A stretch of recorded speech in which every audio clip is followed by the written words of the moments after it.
Hey guys, are you investing in stocks and want to know one strategy that you need to do to minimize your risk? Well, if so, this video, I'll explain what that strategy is. Stick around till the end because at the end, I'll give you 2 ways to do this with little to no money.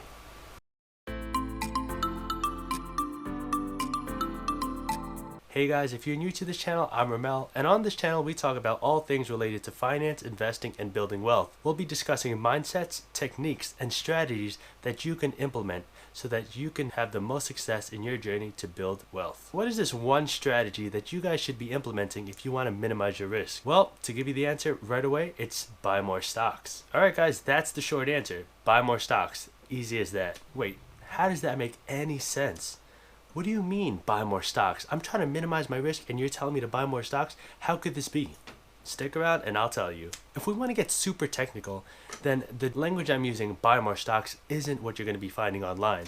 The actual definition, the actual strategic definition of what this is called dollar cost averaging. Dollar cost averaging is not a new strategy at all. I didn't make this up. It's been around for ages.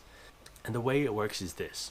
Instead of buying a lump sum of shares at one time, you're divvying it up into multiple purchases throughout time. That way, you're getting the stock that you want at different price points and at different times and dates. Historically, this has proven to give the most success and minimize risk. Whether you're a complete beginner or a seasoned investor, this is one strategy that'll work for you. And so, how does this work? Let's put this into perspective and give you an example. In this scenario, we'll be showing one where dollar cost averaging is used. As you can see, the total investment amount of $8,000 was spread out over 4 months. In month 1, he spent $2,000 and was able to get 40 shares because the cost of the stock was $50 per share. In month 2, he was able to get 50 shares. In month 3, he was able to get 80 shares. And in month 4, he was able to get 40 shares. In total, he spent $8,000, and because of that, he was able to get 210 shares of his company. The average cost per shares was $38.09. In scenario 2, we won't be doing dollar cost averaging. Instead, we'll just be doing a lump sum investment at one time. In month 1, you can see that he invests the full $8,000 at $50 per share, enabling him to buy 160 shares of his company. In month 2, 3, and 4, he didn't invest in anything because he thought that in month 1, that'd be the best time to purchase. As you can see here, the total invested amount was $8,000. The total number of shares he was able to acquire was 160, and the average cost of the shares was $50. Now let's compare the two. So for the dollar cost averaging example, he spent $8,000, similar to what the lump sum investing example was spending.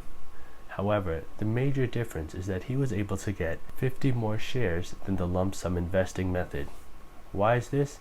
Well, this is because the dips in price allowed the investor to get more shares of the company. This is beneficial because if you're looking at this in the long term, and you're looking at this in the sense that you believe the company is going to grow, then the more shares you have, the better for you. As the company gets better and grows and the stock prices go up, all the shares that you purchase also go up in value. One thing to note here is that the dollar cost averaging example includes an example of where there's price volatility and the market drops, causing the stock price to drop. One misconception is that when the market drops, it's a good time to sell. Although this may be the case, it's also the opposite. When the market drops, it means you can get more shares of the company that you want to buy. Alright guys, so now that you know the example of how dollar cost averaging works, what are some of the pros? Why is this advantageous to the average investor? Well, scratch that. Why is it advantageous to any investor at any level? And so the first advantage of dollar cost averaging is that it addresses one of our human instincts. It takes the emotion out of the equation. Why do I say this? That's because by doing dollar cost averaging, you're basically setting a time and a day that you're going to be investing the same amount of money into a particular stock. When you do it this way, you're not timing the market. If the stock goes down, you're buying. If the stock goes up, you're still buying. The difference is that by doing dollar cost averaging, you're buying different percentages of stocks. If a stock's price goes down, that means that you're going to be buying more shares of the stock. If the stock's price goes up from your initial purchase, that means you're going to be buying a lower share of the stock. One thing to keep in mind is that dollar cost averaging is for the long-term investor. You want to invest in companies that you believe will grow in the long term. And so, what is the second advantage of dollar cost averaging? The second advantage of dollar cost averaging is that it minimizes your timing of the market. You're disciplined enough to understand that it doesn't matter the price. You're going to be putting money into that stock because you believe in it. Another advantage of dollar cost averaging is that it's easy for the average person to understand. You don't need to know about market orders, limit orders, stop orders, any of that. You just put money into the market. In a sense, this is almost a set it and forget it type of strategy. You're putting money in at recurring periods. And the last advantage I'm going to be talking about addresses those new investors that don't have large sums of money to invest. Instead of investing $1,000 at one time, you'll be investing $100 at set intervals. This allows you to purchase the stock because the capital that's required isn't as much. On this channel, we focus on one thing: getting you to start thinking about building wealth. And one of those principles is to get started. A lot of people are scared to start investing in the market because they think that you need large sums of money. This is one of the biggest misconceptions. As you can see on one of my other videos, I talk about M1 Finance and how I was able to start investing in stocks such as Apple and Google for just $100. If that's something that you want to do too, go take a look at my video. I show you full visibility of my portfolio and I show you how I got started. And so, what are some of the disadvantages of dollar cost averaging? The first is, if you get lucky enough to time the market at the time where the stock is the lowest and you put the lump sum in, then you'd be seeing the biggest returns. This is something that you wouldn't see in dollar cost averaging because by definition, you wouldn't be buying stocks at one time. You'd be spreading them out all over multiple periods. The second disadvantage, well, it's not really a disadvantage, but it's more like a warning, is that dollar cost averaging doesn't substitute for picking good investments. If you put dollar cost averaging into play into a stock that's been on a downward trend and that keeps going downward, then obviously it's not going to matter how much money you put in. If the stock is going down and it doesn't have a good future, you're not going to make any money on it. And so really that second disadvantage is more of a note to yourself.